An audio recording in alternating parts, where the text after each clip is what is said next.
1,025. That's how many unique Pokemon there are currently. Through 9 generations across over 25 years, I don't think there's been a single franchise with such a vast array of memorable and beloved characters. With so many Pokemon of all different aesthetics, it seems like each Pokemon should have an audience that adores them.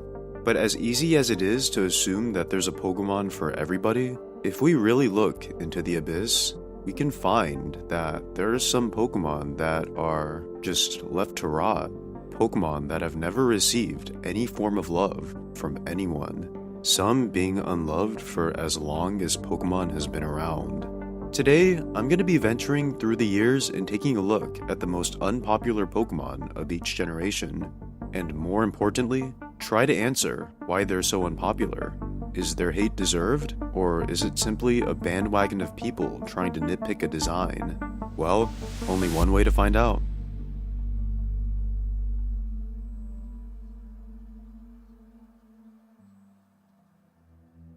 Let's start things off with Generation 1, a generation that many people look back on and think fondly of. It seems like whenever people talk about the overall best generation for Pokemon design, Gen 1 is always the one that gets brought up. But of course, with so many Gen 1ers flooding forums to talk about how perfect Red and Blue were, and how uncreative the modern Pokemon are. I mean, come on, a pile of trash and a pair of keys? Game Freak's clearly running out of ideas. But there's been a pushback against Gen 1 and its many fans stuck in the past. People who emphasize the game's noticeable flaws and lazily designed Pokemon. I mean, sure, a trash bag and keychain aren't the most genius designs ever, but let's not forget that Gen 1 had a pile of purple sludge and a mole whose evolution was just finding 2 friends. Or what about the ever so creatively named Seal and Dugong, who are, you guessed it, based on seals and dugongs?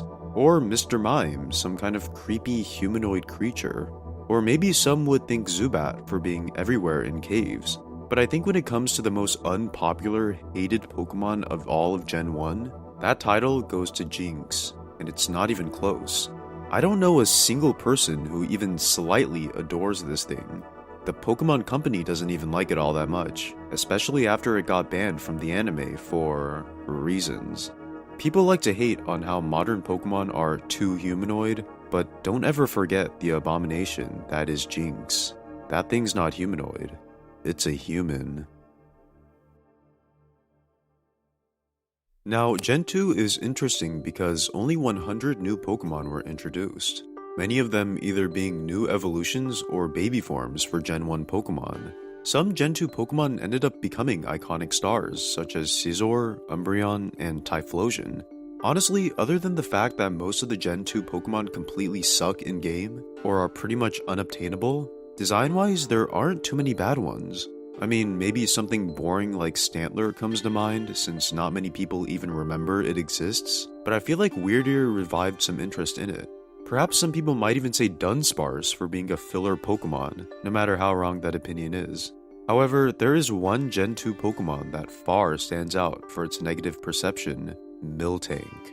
We've all had those nightmares of Whitney's Miltank steamrolling through our teams as children, spamming Attract and Milk Drink to oblivion.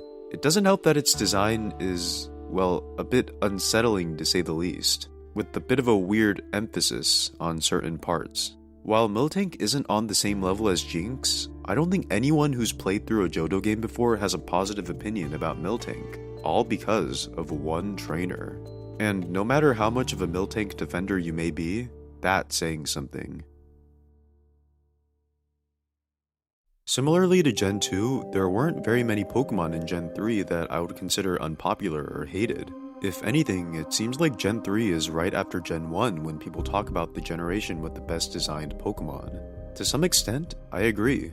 All 3 starters are fantastic, and probably the best set of starters we've ever received, and the majority of the Hoenn Dex feels diverse and creative, like it could stand on its own. I don't think Hoenn has a truly bad design. Like, when thinking of the most hated Gen 3 Pokemon, you'd probably think of some useless duds like Volbeat, Illumise, Luvdisc, or Spinda. Pokemon that absolutely nobody in their right mind would want to use in a playthrough. But I don't think they're horrendously hated. Or maybe you're thinking Grumpig or Chimecho for being incredibly forgettable, or maybe Cacturn after seeing what it was supposed to be. However, according to a recent survey of 50,000 Pokemon fans asking what their favorite Pokemon was, Grumpig and Chimecho got 21 and 25 votes respectively. It turns out the most unpopular Pokemon was the only Gen 3 Pokemon that had absolutely 0 votes. Silcoon. Yeah, that's kinda weird. You wouldn't think Silcoon of all Pokemon would be the one that absolutely nobody would love from Gen 3. But then again, a lot of people just probably forgot that it existed because it's kind of just a generic looking cocoon Pokemon. Do I think it deserves to be so forgotten though? Well, maybe I'm a bit biased because I'm one of the 4 people who actually likes Beautifly, but I think Silcoon definitely deserves more love than at least Cascoon. I guess most people don't agree with that. Good old Gen 4, the generation that added a million new evolutions to older Pokemon. Some of them incredible, and others not so much. To be precise, 29 out of the 107 new Gen 4 Pokemon were related to an older Pokemon in some way or another. Gen 4 was the first generation where there was a substantial amount of hatred towards the new Pokemon, with designs like Bibarel and Purugly making rounds for being so unappealing. It's actually difficult though to pinpoint a single Pokemon since there are a few that could be a solid contender for the most unpopular Gen 4 Pokemon. Some would say Lumineon or Finneon, but those two are iconic now for being so forgotten in the first place. We gotta look at the evolutions this time. Think of Rhyperior, one of the most despised cross-gen evolutions of all time, with many claiming that it ruined the Rhyhorn line. Or what about Magmortar? Who in the world likes this thing? But I think the crown this time has to go to Licky Licky. Lickitung was already an unpopular Pokemon due to its terrible stats and rarity in-game. But then they went ahead and just made it fatter and a little creepier. Is it supposed to be some sort of balloon? Game Freak took a Pokemon that already wasn't very well liked and just made it 10 times worse. I don't know, I've never met a Licky Licky fan in my life, and if one of you happens to be one, well, all I gotta say is, I admire your bravery. Once again, Generation 5 continued the trend of featuring a roster that was negatively received. This time, it felt like people were complaining about the entire Unova Dex. Instead of talking about the quality of the actual games, it seemed like all people cared about was the trash bag, vanilla ice cream cone, and gears. Because, you know, we've never had any Pokemon from before be based on inanimate objects. Seriously, I feel like the Gen 5 hate is unwarranted. I get that you don't get to use Charizard and Pikachu and all of those cool guys, but come on, Gen 5 has a ton of cool designs too. Anyway, like Gen 4, this one is up in the air and it's really up to how you would define unpopular. But I'd say it's between the Elemental Monkeys and Watchog. Obviously, the Elemental Monkeys are given a lot of shade for not being the best looking Pokemon, but you basically get a free extra starter before the first gym. I mean, Simisage and Simipour aren't even that bad, and Simisear, well, okay, you got me there. But I think Watchog just barely beats the trio. Think about it, absolutely nobody wants to use it on their team because of how weak it is and because of its design, but nobody wants to face it either because of how annoying its moveset can be. It seems like in Black and White, every single Team Plasma Grunt uses one of these, and it always has the exact same troll moveset. So it's popular in that sense, but it's unpopular in the sense that nobody likes it. It's also still one of the only Pokemon to not be in a Switch game, although trailers of Legend ZA have confirmed that it'll be in the games. But even when Watchog finally gets its first moment to shine since 2018, will its arrival be met with excitement? I think not. Yet again, Gen 6 is another generation that was met with mixed emotions. Sure, Mega Evolutions were awesome, but most of the newcomers were not well received. You had superstars like Aegislash, Hawlucha, and Noivern, but then there were some flat-out disliked ones such as Klefki, as well as a few straight-up uncanny designs like Aromatisse and Diggersby. Seriously, can you imagine being a 6-year-old leveling up your cute Bunnelby and you see this thing? It's definitely a contender for the most hated Gen 6 Pokemon. But if I were to choose the most unloved Gen 6 Pokemon, I think it would have to go to Quilladin. I have memories of seeing Chespin being revealed for the first time and immediately wanting to choose it. But then they revealed Quilladin and Chestnut, and my feelings were quickly crushed to bits. Maybe it was a blessing in disguise, because as a result I ended up picking Froakie, who evolves into one of the coolest starters of all time. I would even say Delphox is way cooler than Quilladin and Chestnut. It's like they saw Pignite and Emboar and just changed the color palette to match the grass type. If there was any starter line that disappointed me the most, it was definitely Chespin's. As we get to the modern generations, there starts to be a clear shift in design philosophy. I think Gen 7 is the main culprit of people hating modern Pokemon design. I mean, we got a ton of new regional forms that were very hit or miss, and we got the Ultra Beasts, who are by far the most disliked group of legendary-esque Pokemon. I think Gen 7 has a lot of designs that people don't like, either due to being over-designed or unappealing to look at. Some obvious ones are Circuitry and Blacephalon, who I have not heard a single person talk about in a positive light.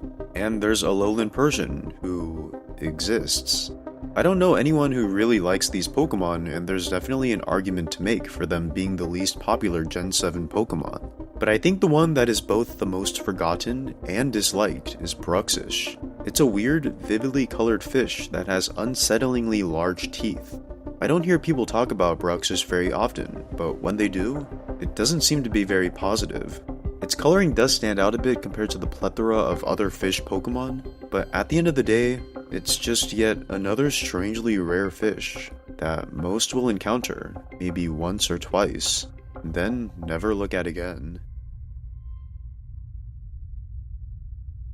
Now we're at the final two generations. It seems like as the generations go on, the like to dislike ratio of the new designs has gradually fallen. However, each generation at least had some standouts that became iconic fan favorites. But it seems like with Generation 8, almost the entire roster is disliked to some extent. When even the box art legendaries aren't well liked, you know there's a problem. I think the only Gen 8 Pokemon that have a very positive reception are Corviknight and Dragapult, but I can't think of anything else. When it comes to the most hated Gen 8 Pokemon, I'd have to give it to Greedent. This is pretty much the Diggersby situation all over again. Just look at Squovit, it's such an adorable little squirrel, and then it evolves into this creepy, greedy looking mess that will haunt your nightmares. I mean, I guess it thematically fits and it matches its stat spread, but still, what's up with Game Freak giving the cutest Pokemon the most horrid evolutions? If you end up having to use Greedent or Diggersby on a team, well, I hope you sleep well tonight. Finally, here we are at the very end, Generation 9.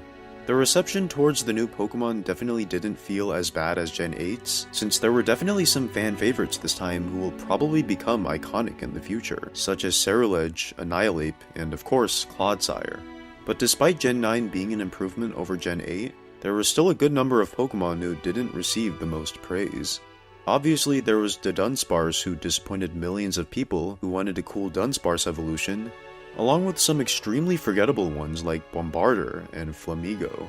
I don't think there's really any Gen 9 Pokemon that's universally hated, so for Gen 9, I'd probably give the most unpopular Pokemon trophy to Squawkabilly. It's the perfect mix of forgettable, poor in battle, and not very well liked. Game Freak loves adding random bird Pokemon that are strictly inferior to others. Why use Squawkabilly when you can use Kilowattrel or the two other birds I mentioned earlier? They did try to make it somewhat stand out by giving it 4 unique color variants, but clearly that wasn't nearly enough for people to care about this Chatot ripoff. But I guess, at the end of the day, these are just my opinions. Maybe somewhere out there is someone who loves Squawkabilly with their dear heart, or a person crazy enough to think that Licky Licky is the greatest Pokemon ever made. And, well, that's okay, because opinions are everyone's. And hey, if you have an opinion that you want to express right now, write it in the comments below. But in my humble opinion, I think the unpopularity of these Pokemon is pretty justified, and I can see why not a single person likes these Pokemon.